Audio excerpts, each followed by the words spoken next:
and the rest of the time I would spend working on the sound design and grading the film whilst I was editing it. And actually, a lot of the sound effects were recorded using the microphones on the camcorder. So if we wanted zombies chewing flesh, we'd just get some chewy sweets and just go and just do that, and then we'd layer that sound over images of people getting eaten. あと音響効果ということに関しても自ら手掛けていたりするんですけれども、全てこのビデオカメラ、この映画を撮ったビデオカメラに内蔵の普通のマイクを使って音声を撮っているので、例えば人肉をゾンビが食らうようなくちゃくちゃというような音を作るにもグミみたいな噛み応えのあるお菓子を口いっぱいに頬張ってですねマイクに向かってくちゃくちゃくちゃくちゃ噛んだりというような形で音響効果を作ったりもしたんですけれども。On fireworks night, Guy Fawkes night, we would I'd put the camera out the window and just record all the sounds of the fireworks, record about an hour of that, then get the footage back and remove all the sounds that go, get rid of all of that, so all you're left with is which sounds like gunshots, and that was the sound of the outside world. そして街中に鳴り響く銃声という音に関してもですね、ガイ・フォークスの焚き火祭りというお祭りがイギリスであるんですけど、その日みんな一斉に打ち上げ花火をしたりするんですけれども、それをビデオカメラでその音をですね1時間ほど録音をして、花火がピューって上がるそのピューっていう音だけを後から編集で消してですね、パンパンって弾ける音を銃声の代わりに使ったりとかもしたんですね。今回コリンやられてる、アラステアさんほかお姉さんとか、途中で出てきますけども、演技っていうことに関しては十分撮影開始する前に話し合いされたんですか？So I want to ask a little bit about the acting in this film, including Alasdair and Daisy, especially. Before you start shooting, did you talk amongst yourself that how you're gonna achieve what you want, as an acting? I think I should just start with Alasdair. With Alasdair, I was very. I wanted him to find his own way to communicate through that character, and I said, think of him as a baby. He has a limited depth of vision before it gets blurry, so you can only see a few feet ahead of him before he just makes out shapes instead of seeing clearly that that's a person. And I like the childlike behaviour of not knowing what to do with your fingers, and this sort of look of wonder with certain objects and colours. And Alistair took it from there. I mean, I was taken away from that character, from that actor, two very useful tools: the ability to communicate through dialogue, and the ability to communicate through emotion. And he would work. I told him that the camera was a character as well that would help get his perspective across to the audience, so that we would always work together, and both of us would create this character of Colin, and he trusted me. コリン役を演じたアラステア・カートンに関して言えばですね、事前にどんなコリンが身体的な特徴といいますか、どんな動きをするのかって、それでキャラクターを表現するということに関してはいろいろ意見を出し合って話し合ったんですね。で、自分の中でのイメージとしてはちょっと赤ちゃんのような動きといいますか、赤ちゃんが初めてその世界に触れるいろんなものに触れたりですね、ものを掴んだり、いろんな色とか動きとか光とかに反応したりっていうような姿をなんとなくイメージして演じてみたらどうかということで、そういうような方向づけというのはしました。それでもう一つ今回のコリンを演じるにあたってですね、普通の俳優としてすごく最大の武器である、セリフということと感情表現ということを2つとも禁じられた中でそれでも観客が共感できるキャラクターっていうのを作り上げていかなきゃいけないという意味ではすごく難題だったと思うんですけれども、そういう意味でも一から徐々に役作りをしていったという形ですね。And Daisy Aitkins, when I first met Daisy, we were only meant to really meet for about 30 minutes to just have a brief discussion about what it was I was looking for, and so she could go away and think about if she wanted to talk about it more and get involved in the film. And we met in a Starbucks in Wimbledon and talked for about 3 hours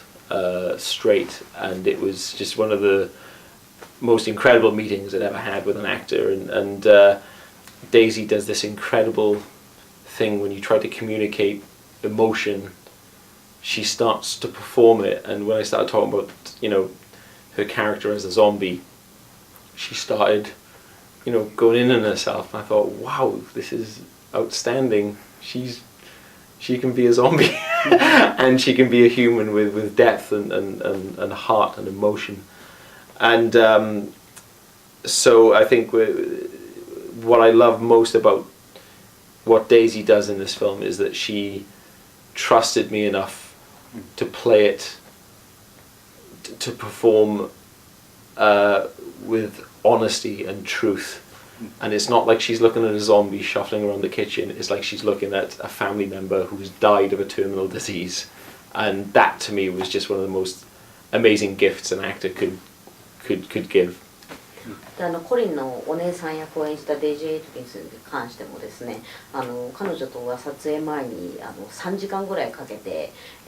近くのスターバックスでミーティングをしてですね、じゃあどういうふうに演じていこうかなんて言ったんですけれども、彼女の面白い癖といいますかというのはだんだんこう話していると盛り上がってきてしまって、実際それってこういう感じかしらなんて言ってこう演じ始めちゃうんですね、その場で。なのでその時にもう彼女は素晴らしいゾンビになるっていうふうに僕は確信したんですけれども、彼女がそのゾンビ役にもたらしてくれたものっていうのはゾンビでありながらもこう非常に深い感情とですね、人間性というものを感じさせるようなキャラクターに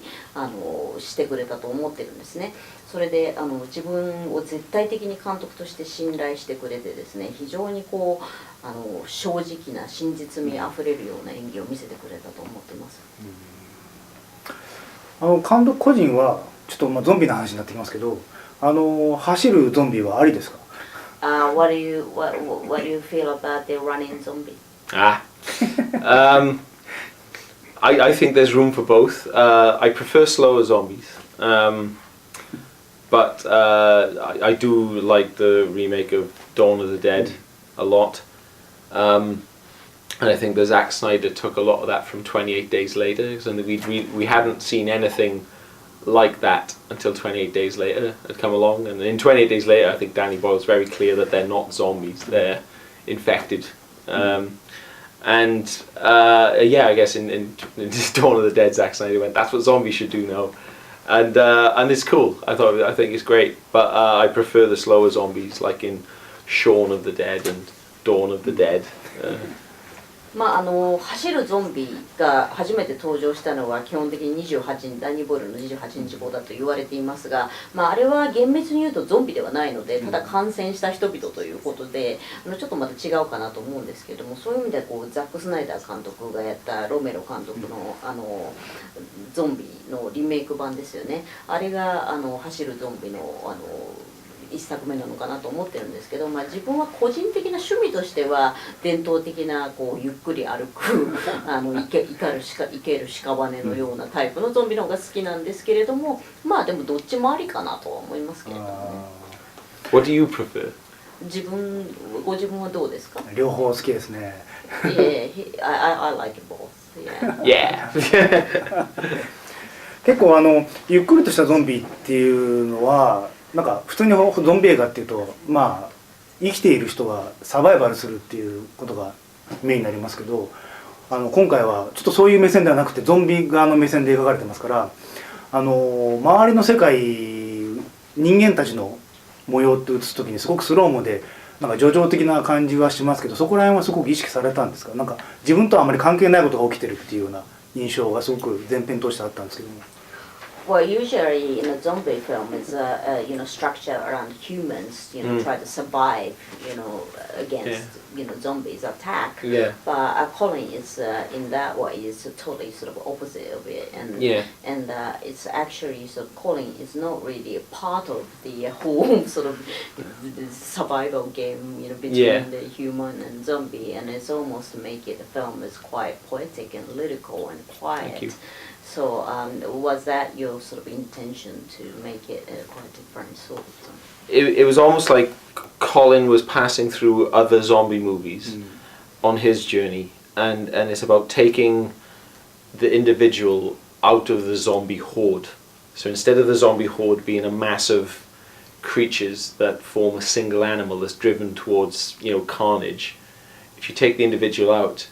I keep thinking of that scene in Dawn of the Dead when, and Alistair mentions this a lot as well, when there's the kid with the zombie with the baseball gear just looking through the window at the woman,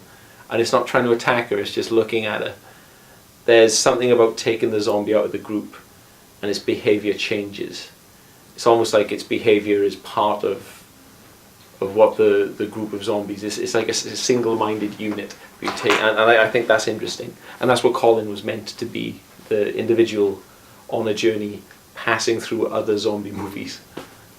まるでですね、そのゾンビ映画がこう一つあって、その中をこうコリンが通り抜けていくというか、まるでその傍観者というのはまさしくそういう表現なんですけれども、その中を随所随所こうコリンがこう練り歩いていくみたいなストーリーにもなっているかと思うんですけれども、大体そのゾンビっていうのはやっぱこう集団になってですね、群れになって一つのまるでこう塊のその動物みたいにしてこう動くことが多いんですけれども、そうではなくてですね、そのゾンビの群れから一人だけ、引き離した時にどういうゾンビが行動をとるのかとか、そこで生まれる一人のゾンビとしての個性とかっていうものっていうのはすごく興味深い題材だと思うんですね。今回の作品はロメロさんに見せたりとかそういうのがされてるんですか？ Did you show Colin to Romero? I don't know if he's seen it, but someone sent me a YouTube link to him doing a talk at, I think it was at the Toronto Film Festival, and he mentions Colin to the audience when someone asks him about how do you go about making a film. And someone sent me this link. It was like a 10-minute Q&A, and he said, listen to about 8 minutes something, and George Romero mentions my movie. The George Romero mentions my movie, and I think I was sort of like this. I was drinking at the time, just going, because I didn't know what it was about. I just went, started phoning all my friends and telling all my friends, George Romero's here in my movie. Very exciting. 彼がコリンを見たかどうかっていうのは僕は知らなかったんですけれども、ある日ですね、友達が YouTube のリンクを URL のリンクを送りつけてきて、何かっていう説明がないまま送りつけてきたんですよ。で、なんだろうと思って見てみたら、トロント映画祭でですね、ジョージ・ロメロが試写の後の Q&A で、観客との Q&A での質問の中でですね、コリンのことを話すくだりがありまして、全く予想だにしていなかったもので、ちょうどその時別に普通にコンピューターの前でお茶でも飲みながらその映像を見てたんですけれども、もうびっくりして、もうそのお茶を吹き出してですね、ジョージ・ロメロが自分の作品のことを話してるって、もう大変だって言って、そこからもう片っ端から身内と友人に電話をかけまくって自慢しまくりました。